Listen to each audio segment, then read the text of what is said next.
Good morning. Welcome to the Premium Public Video Forecast discussion for Friday, December 8th, 2023. Of course, we made it to the end of the week. Also, for those who are celebrating, happy Hanukkah.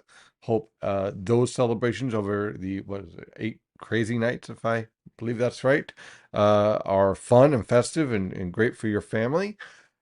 In the meantime, those of you who decorate outside, with the large Grinch and the large Santa and the reindeer and all that good stuff, and the lights are hanging on your tree, might want to look into securing them. And if you can, bring anything indoors. And we're going to explain why as we head towards Sunday.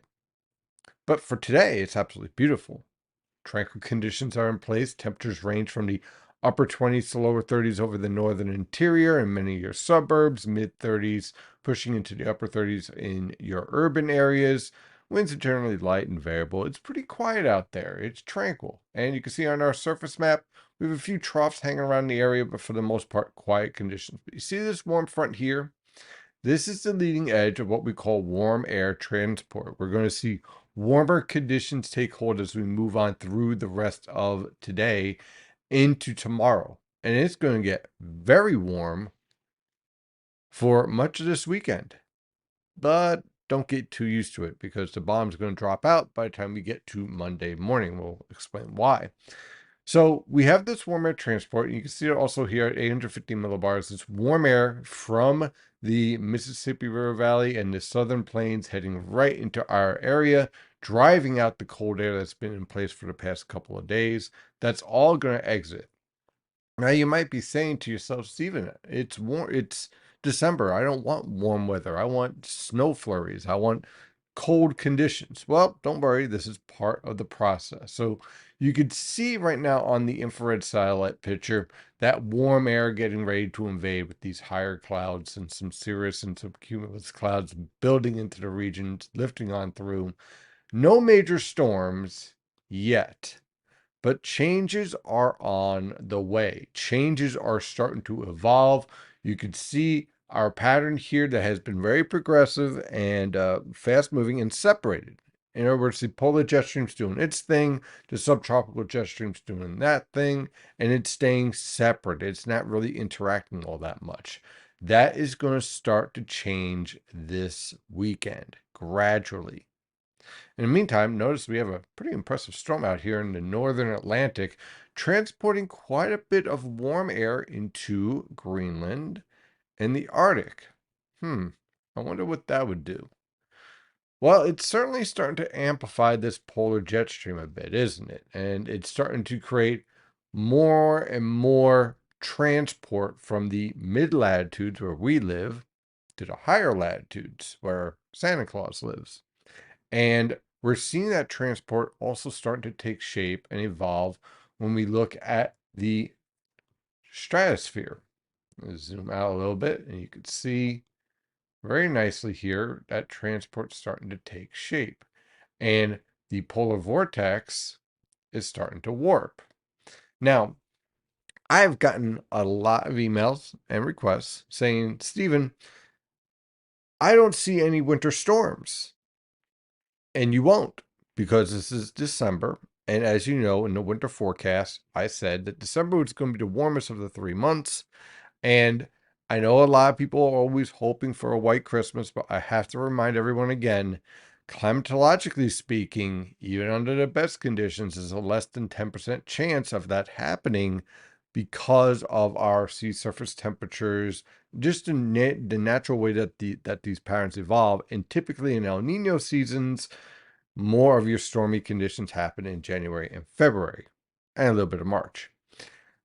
But are there signs that possibly things could get interesting towards the end of the month? Well, this is stratospheric warming is starting to take shape. And let me tell you, the temperatures at 10 millibars are really starting to skyrocket. They're now pushing to above normal levels on average for the stratospheric levels at 10 millibars on average. And you can see this warm air. Look how it's bubbling up. Look where it starts and how it grows, and then it starts to expand. And you can see that the transport that we're seeing from the mid latitudes is starting to have an influence and starting to what we call warp and disrupt the polar vortex. And what you end up with in this forecast is you're already seeing stretching going on here. So there's our cold shot. And you remember that storm that was out here in the northern Atlantic? There's some of that influence there. Now look what's evolving here. When you see this stretching like this, what's happening is that the polar vortex is not only weakening, in which, by the way, this, if some model guidance is correct, this is nothing yet. We could be looking at even weaker polar vortex. Why is that so important? Why are we talking about this so much? Why do you see it all the time in the news around winter every time we get a cold snap? Okay, when the polar vortex weakens, it allows cold air to head towards our neck of the woods. It's as simple as that. Think of it like an ice skater. When the polar vortex is tight and in a tight circle and very strong, it's like a ice skater that's pulling their arms in. Well, those arms being pulled in is like pulling in a polar or Arctic air mass towards the Arctic rather than bleeding out towards the mid latitudes like the United States. So when the polar vortex is weak and its arms are out, that allows for the polar and Arctic air masses to drop south. And that's essentially is what's starting to happen here and evolve. And by the way, this is completely normal. This happens during winter. And this process here basically tells us let's see, this is about, let's see, 0Z, December 18th. So the evening of December 17th, this would tell us that the influence on the stratosphere, on the troposphere where we live, is probably going to show up after December 20th, more like towards the end of the month. So, yeah, there's a little hope that there could be some wintry mischief right around Christmas and New Year's. But we have to work out how once this pattern starts to evolve, and when I'm looking at this data here, I like what I'm seeing here with this upper level low getting away from Alaska and towards the Aleutians. Anytime you have an upper level low in Alaska, it's going to be warm here. But if you have this upper level low around the Aleutians, well, then the ridge pops and the cold air comes. So certainly an evolution here that we're going to be keeping an eye on and taking shape, with it taking shape very clearly. And with this ridge giving way and building over the next 10 to 15 days, you can see as we head towards the end of the month, our upper level low around the Aleutians, our ridge building on the west, our trough digging here, and heights starting to build in the northern Atlantic. This isn't just a quick switch where it goes to 20th up, let's go to a stormy pattern. It's an evolution, and we're moving in the right position with that evolution showing up. So very, very interesting weather. And in the meantime, the cold front that's going to be approaching our neck of the woods, it's all part of that process. It's all part of that transport. So we're seeing over the next 48 hours, this ridge axis passing over. It should be pretty nice, pretty tranquil for the most part, with warm conditions. Then the bomb falls out. And the key observation here on Sunday evening is how this trough is starting to go into a slight negative tilt. And the reason why that's important is that it leads to divergence and diffluence. See how these are kind of getting spread out here, and very strong lifting here at 500 millibars, 700 millibars, and 850 millibars. This is impressive frontogenesis right over the northern mid-Atlantic, right into New England. So while that's all happening, our winds in the upper levels, you see how they spread out like this? They're fanning out. This allows for a lot of rising motion in the atmosphere. That rising motion in the atmosphere combines with our low-level jet stream here at 850 millibars, and you can see with the potential here for wind gusts. Now, some good news. The strongest winds at 850 millibars look like they're going to peak as everything's pushing off the coast. There's still going to be a threat for strong wind gusts, but I knocked down the wind gusts by about 10 miles per hour. So we're looking more like a 20 to 50, which is still a significant concern for the region because these winds, when they get mixed down with the passage of the cold front, are going to produce some power outages and wind damage throughout the region within this heavy rainfall. The good news is that a lot of this is going to be happening Sunday night, late Sunday night into early Monday morning, 10 p.m. to 2 a.m. Then we're going to start to subside a little bit, but even with that, you're still going to have winds on the backside of this on Monday morning from the northwest, gusting easily in the 30 to 40 mile per hour range with sustained winds of 10 to 20 miles per hour. So, in other words, if you have anything outside, I'd bring it in because these winds are going to be pretty strong. And you can see what the potential here with this low level jet stream, this 850 millibar jet stream here, mixing down towards the surface. And so it's pretty impressive as far as the wind gust potential here on Sunday night into Monday morning with these winds mixing down. Oh, but there's more with the cold front moving through. And again, remember this part right here where it was fanning out? Well, the fact that we're seeing this negative tilt and this fanning out of the winds allows for moisture to hang back a little bit. And while that's happening, cold air will be invading. Now, notice that 850 millibars, very aggressive. So this would clearly support plenty of snow. Heck, you could make the case that you see some rain mixing in with snow at the end of this event down towards the coastal plain. The problem here is 925 millibars. Yes, it's definitely cooling, but not as aggressive as 850 millibars.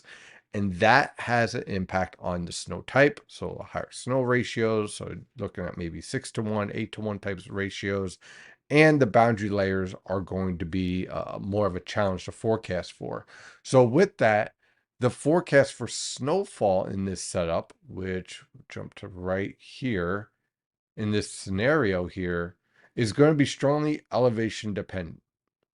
So when we take a look at our forecast here for this event on Sunday into Monday morning, you'll have pretty much rain on the coast. That's pretty much it. Maybe a little bit of snow at the very end. Watch out for those strong wind gusts, 30 to 60 miles per hour, especially around midnight, Sunday into Monday morning. And with this heavy rain, we're looking at about 1 to 2 inches of rain throughout the region as a result. A little bit further north and west, you get that precipitation hang back, a trace to 2 inches. Watch out for some slick road conditions on Monday morning. And as you go higher in the elevations, again, this is strongly, highly elevation dependent. So the higher you are in elevation, the more snow you'll see being able to accumulate as that rain mixes over to snow after 10 p.m. on Sunday. And then, of course, the far northern interior, we're talking about the highest elevations here around the Poconos and pushing into the Catskills here. This is where cold air is really going to be able to build in a lot faster. We could be looking at about 5 to 7 inches of snow as this low pressure system, excuse me, pulls away from the region. So with that, let's take a look at our forecast. So for today, high pressure's in control. That warm front will be lifting through, but no precipitations expected. A bit warmer, with temperatures rebounding into the mid to upper 40s over the interior and along the coast, upper 40s to lower 50s in the Delaware River Valley. For tonight into tomorrow, high pressure is pushing off the coast with a southerly wind. Look for a sky cloud cover with low temperatures in the lower to mid 30s over the interior, mid to upper 30s along the coast. Tomorrow afternoon, sky cloud cover, nice southerly wind, high temperatures ranging from the lower to mid 50s throughout the region. Then things start to go downhill. Now, on Sunday morning, look for increasing clouds with a pesky shower here and there. Look for low temperatures ranging from the mid to upper 30s over the northern interior, upper 30s to lower 40s along the coast. Showers will become widespread as you head into the afternoon hours. So, if you're going to a football game, let's say the Jets game, you're definitely going to have to prepare for rain with waves of showers becoming heavier as we head towards the evening hours as that cold front approaches. Now, as the day continues, our temperatures will continue to rise until we get to about midnight, where temperatures will range from the upper 50s to lower 60s over the interior and lower to mid 60s along the coast. These very warm conditions are part of the complicated factor with forecasting the snowfall and the accumulation, as we have to figure out how fast that cold air will cool the boundary layer over the higher elevations. While that's happening, within this heavy rainfall, we'll also have embedded thunderstorms. So don't be surprised if you get some thunder, a little bit of lightning, and of course, those very strong wind gusts. Towards Monday morning, temperatures will begin to free fall as the cold front pushes off the coast. The rain will change over to snow over the higher elevations. And towards the very end of this, I would not be surprised if we get some flurries and maybe a snow shower or two dropping in through the coastal plain as well as the cold air builds in, and temperatures just continue to fall through the 50s, 40s, and 30s until we get to Tuesday morning with high pressure in control and sky cloud cover and low temperatures ranging from the lower to mid 20s over the northern interior and upper 20s to lower 30s along the coast. So Monday afternoon is going to be a chilly period of weather. Your phone app might say it's going to be 61 on Monday, but that's going to be when you're sleeping at 2 a.m. Monday afternoon, temperatures falling through the 30s and 40s, and it will be windy. Now, on Tuesday, for the most part, tranquil conditions will be in place with temperatures rebounding into the lower to mid 30s over the northern interior, upper 30s to lower 40s along the coast. On Wednesday, high pressure remains in control with scattered cloud cover expected. Look for low temperatures in the lower to mid 20s over the northern interior, upper 20s to lower 30s along the coast. On Thursday, high pressure continues with tranquil conditions, with temperatures ranging from the upper teens to lower 20s over the northern interior, mid to upper 20s along the coast, and high temperatures in the mid to upper 30s over the northern interior, lower to mid 40s along the coast.